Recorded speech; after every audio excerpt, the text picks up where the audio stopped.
नमस्कार मित्रांनो, मी राजशेखर परब आणि आपण पाहतात जनसामान्यांचा बुलंद आवाज रायगड टुडे मराठी। सालाबाद प्रमाणे यावर्षी देखील संयुक्त जयंती महोत्सव खोपोली नगर परिषदेतर्फे मोठ्या दिमागदार सोहळ्यामध्ये संपन्न होणार आहे।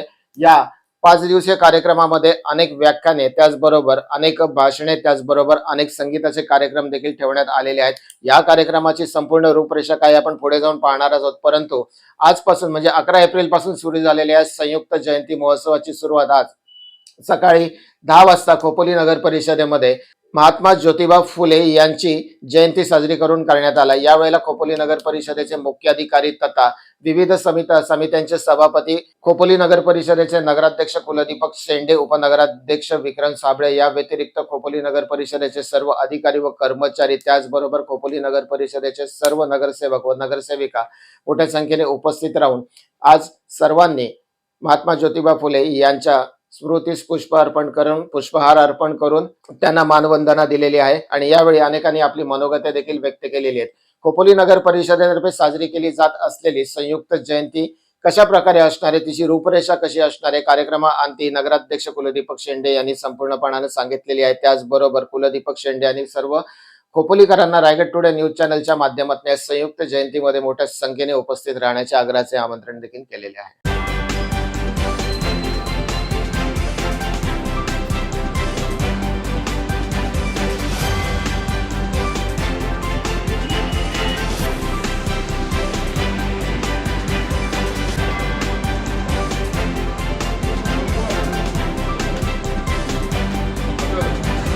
त्यांच्या आयुष्यात तुमच्या आमच्या उत्कर्षासाठी आणि तुमच्या आमच्या आयुष्याचं उत्थान व्हावं याकरिता स्त्री शिक्षणासाठी, समाज प्रबोधनासाठी, समाजाला कायम जागृत ठेवण्यासाठी सत्यशोधक समाजाच्या माध्यमातून कार्य केलं।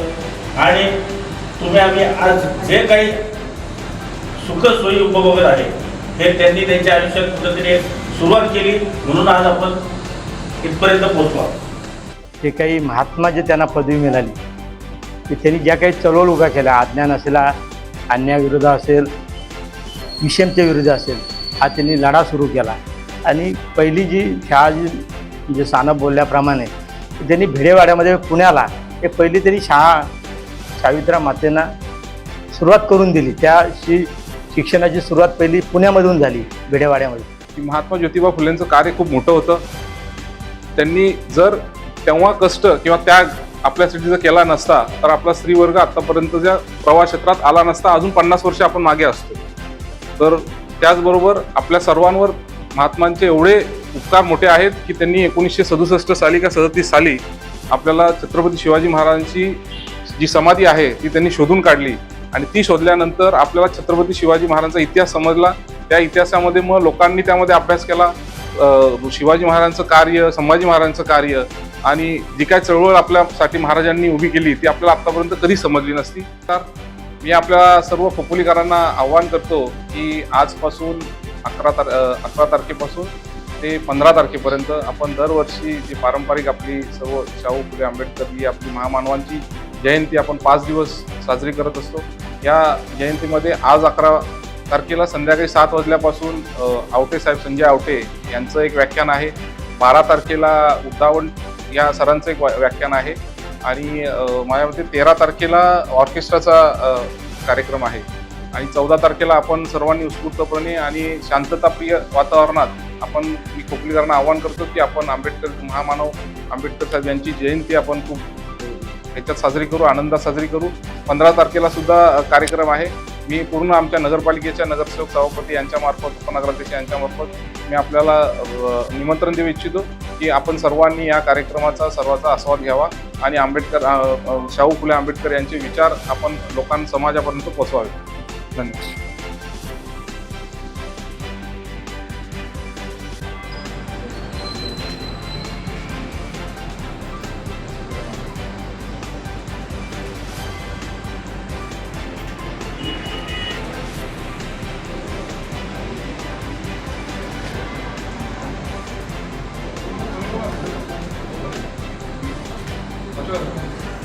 आज आपण महात्मा ज्योतिराव फुले यांच्या जयंतीनिमित्त सर्व उपस्थित आहोत. आपल्या सर्वांना कल्पनाच आहे की महात्मा या नावातच सर्व काही दडलेलं आहे. हे विरोध समाजातील प्रत्येक व्यक्तीला लागून असतं. ते विरोध जेव्हा लागू झालं याचा अर्थ त्यांचं कार्य किती महान होतं त्या विरोधावरूनच कळतं. त्यांनी त्यांच्या आयुष्यात तुमच्या आमच्या उत्कर्षासाठी आणि तुमच्या आमच्या आयुष्याचं उत्थान व्हावं याकरिता स्त्री शिक्षणासाठी, समाज प्रबोधनासाठी, समाजाला कायम जागृत ठेवण्यासाठी सत्यशोधक समाजाच्या माध्यमातून कार्य केलं.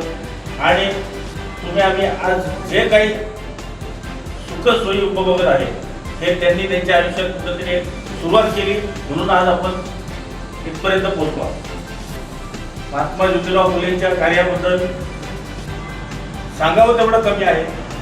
त्यांनी सगळ्यात मोठं तुमच्या आमच्या सगळ्यांच्या जीवनात शिक्षणाचं जे माध्यम आहे त्या काळात स्त्रीला शिकण्याचाही अधिकार नव्हता.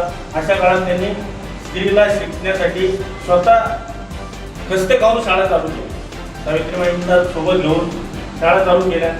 आज आपण त्यांचा हा आदर्श आणि त्यांचं हे दायित्व घेऊन समाजात वावरत असतो आणि वावरायचंही आहे. त्यांच्या आदर्शावर आपला हा समाज, आपला हा देश महासत्ताक बनवण्यासाठी आपण प्रयत्न करायचा आहे. हे दोन शब्द बोलतो आणि माझे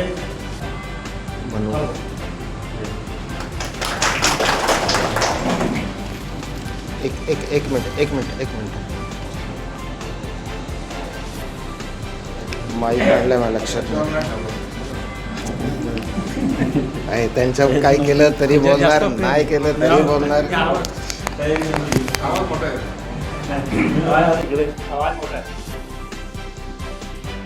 आज महात्मा ज्योतिबा फुले यांच्या जयंतीनिमित्ताने उपस्थित सर्व नगराध्यक्ष, उपनगराध्यक्ष आणि सर्व सभापती, आजी माजी पदाधिकारी, प्रशासनाचे सर्व पदाधिकारी, महात्मा ज्योतिबा फुले यांनी जे काही महात्मा जे त्यांना पदवी मिळाली ते त्यांनी ज्या काही चळवळ उभ्या केल्या, अज्ञान असेल, अन्यायाविरुद्ध असेल, विषमतेच्या विरुद्ध असेल, हा त्यांनी लढा सुरू केला. आणि पहिली जी शाळा जी सानप बोलल्याप्रमाणे त्यांनी भिडेवाड्यामध्ये पुण्याला हे पहिली त्यांनी शाळा सावित्रा मातेंना सुरुवात करून दिली. त्या शिक्षणाची सुरुवात पहिली पुण्यामधून झाली, भिडेवाड्यामध्ये. आणि मग ती जी चळवळ त्यांनी सुरू केली आणि तेव्हा शिक्षणासाठी महिला पुढे येऊ लागल्या. अतिशय त्यावेळेस सावित्र्या मातांना जे काही त्रास झाला तो महात्मा ज्योतिबा फुलेंसारखा एक सत्यशोधक क्रांतीसूर्य ज्योतिबा फुले होते म्हणून ते शक्य झालं. आणि हे जर शक्य नसतं तर आज महिला आपल्या बरोबरीने जे आज काम करतात ह्या दिसल्या नसत्या. परंतु आज त्यांचं केवढं उत्तुंड एवढं काम, म्हणजे एवढं त्यांना हे आज आपण म्हणतो, मी माझ्या नेहमी भाषणामध्ये होतो का महात्मा ज्योतिबा फुले म्हणण्यापेक्षा शाहू फुले आंबेडकर यांना आपण तेव्हा अभिवादन करत असतो. म्हणजे फुलेंचं नाव घेतल्याशिवाय ते अभिवादन होऊ शकत नाही. आणि असे हे महात्मा होऊन गेले. छत्रपती शिवाजी महाराज असतील, डॉक्टर बाबासाहेब आंबेडकर असतील, तर महात्मा ज्योतिबा फुले असतील, ह्यांना आपण जे काही हे महात्मे होऊन गेले म्हणूनच आज आपण जे काही आपली ही चळवळ उभी राहिली किंवा स्त्री बरोबर आपण एकत्र काम करतो, तर त्यांना जे काही आज आपल्याबरोबर ज्या काम करतात हे त्यांचे देण आहे. आज जी काही विषमता होती, जो काय अज्ञान होता, जो काय अन्याय होता, त्या सर्व ह्या विरोधामध्ये ह्या लोकांनी चळवळ उभा केल्या. आणि म्हणूनच आज आपण सर्वजण एकत्रितरित्या काम करत असतो. आणि बाबासाहेब आंबेडकरांनी असेल, छत्रपती शिवाजी महाराजांनी असेल, त्यांचा आदर्श आपण घेतला पाहिजे. फक्त जयंती साजरी करून चालणार नाही, त्यांचा आदर्श आपण डोळ्यासमोर ठेवला पाहिजे. त्यांनी एवढ्या मोठ्या चळवळी, एवढ्या मोठ्या अन्यायाच्या विरुद्ध लढा त्यांनी उभारला. पण जो आपण मात्र जे काम करत आहेत ते प्रामाणिक जर केलं तर नक्कीच समाजाला जे अभिप्रेत आहे ते आपण करू शकतो. परंतु आपण काय करतो, फक्त जयंती वाजवी करतो, ती साजरी करत असतो. परंतु व्याख्यानाच्या माध्यमातून व्याख्यानाला बरीचशी मंडळी आपली अनुपस्थित असते, व्याख्यानाला आलं पाहिजे. तो काही व्याख्यान आपण त्यांचं जे काही आता बोलायचं झालं तर मला वाटतं अख्खा दिवस अपुरा पडेल एवढं ह्या महात्म्यांच्या विषयी आपण बोलू शकतो. पण त्यांचं तेवढं मोठं कार्य आहे. परंतु आपण संध्याकाळच्या व्याख्यानामध्ये जे ऐकणार आहोत. परंतु महात्मा ज्योतिबा फुले यांचं पहिलं ज्योतिराव गोविंदराव फुले त्यांचं नाव होतं, परंतु त्यांना महात्मा ही कधी तेव्हा जनतेने दिलं. मुंबई या ठिकाणी एक मोठ्या सभेमध्ये त्यांना महात्मा ही पदवी बहाल करण्यात आली. हे कधी मिळते जेव्हा आपण कामाने आपल्या मोठं झालं पाहिजे, कार्यातून मोठं झालं पाहिजे आणि यांचा आदर्श आपण घेतला पाहिजे. एवढंच आजच्या त्यांच्या जयंतीनिमित्ताने अपेक्षित करतो आणि पुन्हा एकदा त्यांना जयंतीनिमित्ताने सर्वांच्या वतीने अभिवादन करतो. नमस्कार.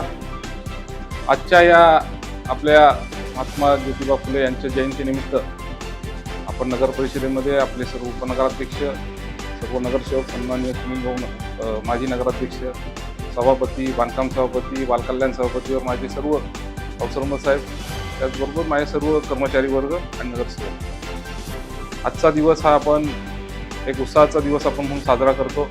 नगर परिषदेच्या पारंपरिक आत्तापर्यंत ठरलेला आहे त्याप्रमाणे आपण गेले 5 दिवस हा पूर्णपणे ही जयंती साजरी करत असतो की जेणेकरून एक त्याला सर्वसाधारण महत्त्व प्राप्त व्हावं. महात्मा ज्योतिबा फुलेंबद्दल सांगायचं झालं तर सभापतींनी सांगितलं आहे, माजी नगराध्यक्षांनी सुद्धा सांगितलं की महात्मा ज्योतिबा फुलेंचं कार्य खूप मोठं होतं. त्यांनी जर तेव्हा कष्ट किंवा त्याग आपल्यासाठी जर केला नसता तर आपला स्त्रीवर्ग आत्तापर्यंतच्या प्रवास क्षेत्रात आला नसता. अजून 50 वर्ष आपण मागे असतो. तर त्याचबरोबर आपल्या सर्वांवर महात्मांचे एवढे उपकार मोठे आहेत की त्यांनी 1967 साली का 37 साली आपल्याला छत्रपती शिवाजी महाराजांची जी समाधी आहे ती त्यांनी शोधून काढली आणि ती शोधल्यानंतर आपल्याला छत्रपती शिवाजी महाराजांचा इतिहास समजला. त्या इतिहासामध्ये मग लोकांनी त्यामध्ये अभ्यास केला. शिवाजी महाराजांचं कार्य, संभाजी महाराजांचं कार्य आणि जी काय चळवळ आपल्यासाठी महाराजांनी उभी केली ती आपल्याला आतापर्यंत कधी समजली नसती. ती काळाच्या पडद्याआड गेली असती. आपण आपल्या संस्कृतीला आणि आपल्या हिंदू संस्कृती असेल किंवा इतर सर्व धर्म समभाव या सर्व संस्कृतीला आपण लोप पावलो असतो. तर ह्यामध्ये खूप मोठा जे काय महात्मावर त्यांना नाव पडलेलं आहे. तर मी असं समजतो, मी माझ्या भाषणात सुद्धा नेहमी तेच सांगत असतो की हे देवाचे अवतार होते खरं तर. डॉक्टर बाबासाहेब आंबेडकर असतील, शिवाजी महाराज असतील, महात्मा फुले असतील, छत्रपती शाहू महाराज असतील, हे देवाचे अवतार होऊन गेले की जेणेकरून आपल्याला एक चांगली स्फूर्ती मिळावी. आणि आपण जी जयंती आता त्यांची साजरी करत असतो त्यात आपले निमित्त किंवा ते साजरं करण्याचं एकच असं की आत्ताच्या पिढीमध्ये आपल्याला खूप मोठा संघर्ष असतो. परंतु आपल्या संघर्षापेक्षा त्यांना कुठल्याही साधनं नसताना सुद्धा तुम्ही विचार करा की पुण्यावरून रायगडला आत्ता जायला आपल्याला जर 4-5 तास लागत असतील गाडीने, तर तेव्हा त्यांना एक 100-200 वर्षापूर्वी तर कुठलीच हे नसणारे, सुविधा नसणारे, त्या ह्याच्यात सुद्धा एवढं कार्य करणं आणि एखाद्या आपल्या ज्या स्त्रिया आहेत त्यांच्यावर अन्याय होतोय, आपल्या समाजावर अन्याय होतोय, त्या हिशोबाने आपण कार्य करणं, त्याची उमेद किंवा त्याची ऊर्जा भेटणं हे देवाचाच अवतार करू शकतो. मी या माध्यमातून आपल्याला सर्व महात्मा फुलेंना मी जयंतीनिमित्त अभिवादन करतो आणि माझे 2 शब्द संपतो.